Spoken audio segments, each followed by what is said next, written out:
Greetings, Miniature War Gamers. This will be part 2 of the Titan scratch build that we're doing. Today we'll be working mostly on the lower portion of the body, since we now have the main hull done. Last episode we went over my basic outline on how I was going to do these feet. The only real change is that instead of having these be 1 thick, they are in fact 2.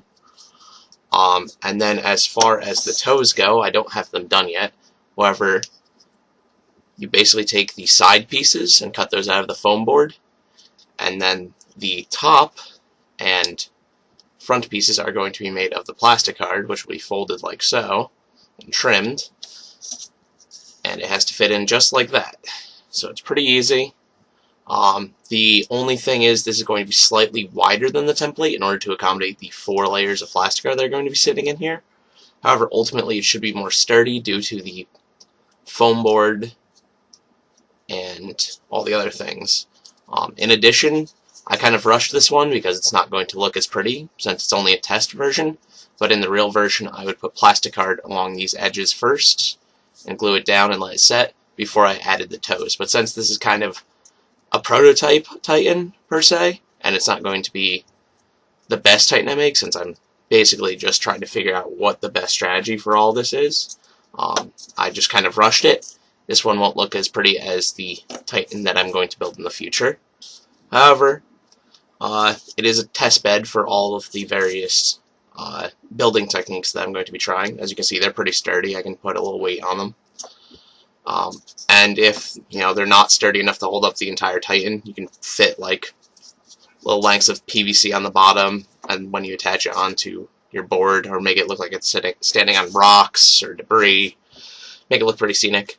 The other change is, instead of having a foam board on the back here, because I really didn't like it, I put plastic card instead to cover it up. That was the change to that. So we'll be working mainly on the legs today. That includes these little ankle joints from the foot assembly. They'll look like this. And then all of these pieces for the leg. Since they're going to be boxes, I've decided that instead of doing 4 pieces like so, it will actually just be easier, like with this, to just make 4 identical pieces like this and then glue them together. It'll give more structural stability, since the rigidity of foam board is in this direction, because the paper has lots of tensile strength, or compressive strength rather, going this way, but not so much going this way. You can kind of squeeze this way, but the paper gives it a lot of rigid going that way. So by going the paper on the side, so that all the paper will be running on the side lengths of it, it'll give it a lot more strength to the Titan's ultimate build. This is the shin guard. I haven't decided what I'm going to do with this yet, whether I'm going to do it out of foam or out of plastic card. I think plastic card is probably going to be better, since it's merely decorative. It doesn't really hold anything structurally. Finally, this is the lower leg, which connects to the feet like so. You'd have this like this, and then normally in the original designs you'd have this slide over this like so, so it'd fit in there and give it a lot more strength. However, upon thinking about this, I believe I'm going to make this only 2 thick instead of 3, and since these are going to be 4 foam boards thick, I'm just going to have the middle 2 have this piece sticking out like that, so it'll look like that. So it's less pieces, so the glue joints won't be the weak point, because otherwise I'd have to glue all these things together like so, and then there's 2 points that can fail instead of just 1.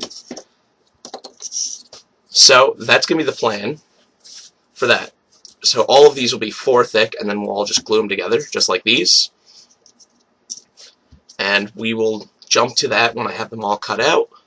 Since I've decided we're going to do this in a little bit of a different format for this episode, to see which you guys like better, instead of seeing me cut out all the pieces, which takes a lot of time, I'm just going to cut them all off camera, and then jump back when I have them all done, and you can see me gluing them together. Alright, see you after the jump.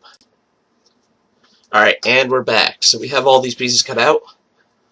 You'll basically need 8 of each, because you need 4 of each segment per leg, and the Warhound has 2 legs, so we'll need 8. So as you can see here are the 4 of them all lined up like so. And that's how you're going to glue them together. You're just going to put glue in between each, then put a heavy book on it. As for what I was talking about earlier with the ankle joint, here it is. You can see 2 of them without, and then 2 with, so right in the middle. Just sandwich them, and then you have something that looks like that. And then these can go on your feet, like so. So really easy, save some time, and it will also be much more structurally sturdy because you have a lot more holding it in place than this glued to this, glued to that. It's a lot more glue, a lot more joints, a lot more place for failure, and we want this to be as sturdy as possible because wargaming can be rough on a Titan. So now we're just going to glue all these together and get them set under a book, and when we come back we'll be able to see that. Alright, and we're back. So these have set overnight and are now perfectly set up. So now we're going to talk about how we're going to connect these. So the instructions are, you get 1/2 inch PVC. I already pre-cut out 4 1-inch pieces. This is 1/2 inch PVC. And then to connect to the waist joint you need 3/4 inch PVC. A little trick you might pick up if you don't want to pick up 1/2 inch and 3/4 inch PVC is 1/2 inch PVC couplers are actually about the same diameter as 3/4 inch PVC. So instead of buying a 1 foot or however long you have to buy in order to buy 3/4 inch PVC, you can just buy 1/2 inch coupler, and it's about this long. So it'll be perfect for what you need for all those pieces. So how you cut these out, there's a few ways you can do it.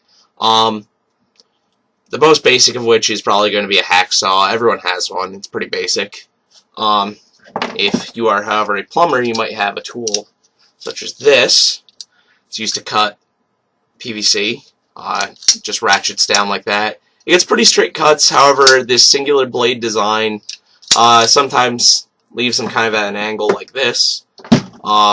Preferably, you'd want a cutter that you clamp around and then twist around so it's perfectly straight.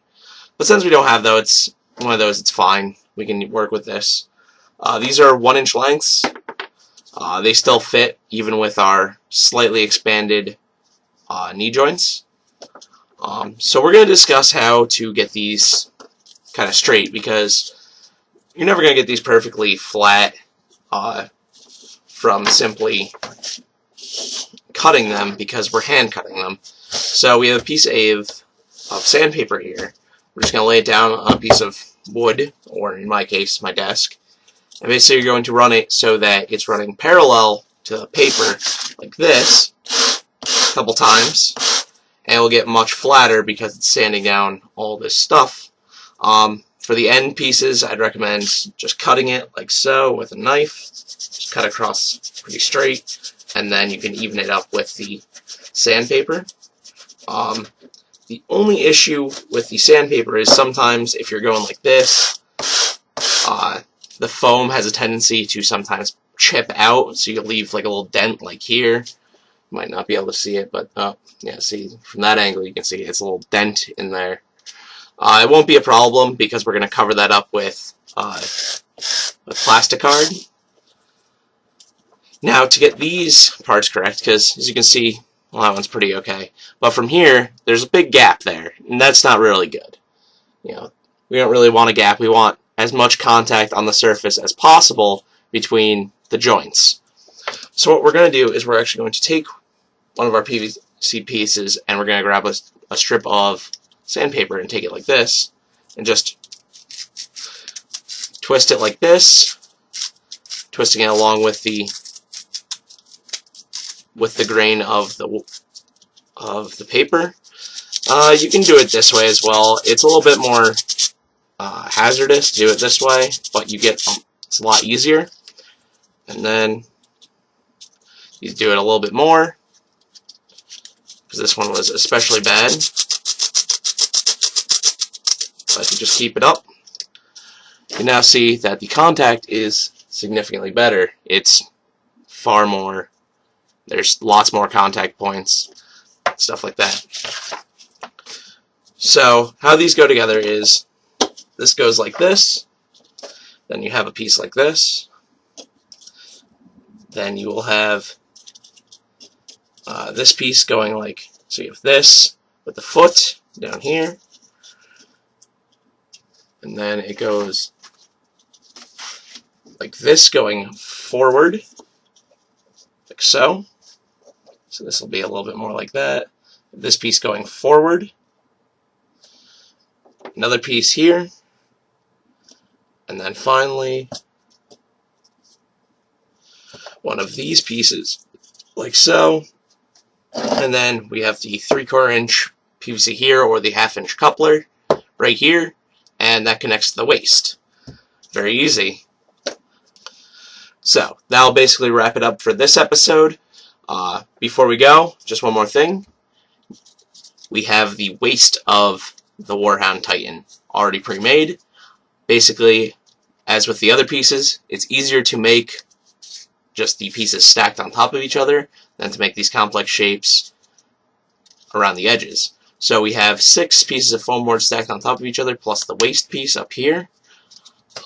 Using the template, we cut out this piece here, which is the template, with the wings from that would normally be boxes that you'd glue on, but since we want to be more sturdy, we just included them on this piece. So the top piece didn't have the wings, and then for 4 pieces we had this exactly, and then for the final 6th piece we were missing the 2 wings and this piece here, so it was just this one middle shape here, and that gets us this. However, you can see here I accidentally made a mistake. It's supposed to go down and then curve in like that. However, I accidentally cut it directly across, but it's easy enough to fix with foam board. You just put more of it in there. You won't make this mistake when you make it, so basically you just go down as far as you need to and just chop it right there. Super easy. As before, just use the sandpaper to sand down all the edges and make it all nice and even, and this is pretty easy.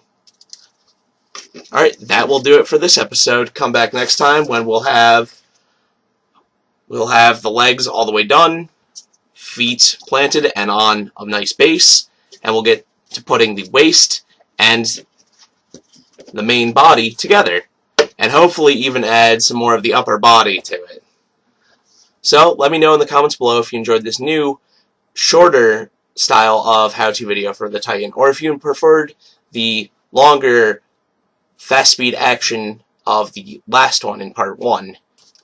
And as always, hobby hard, game often.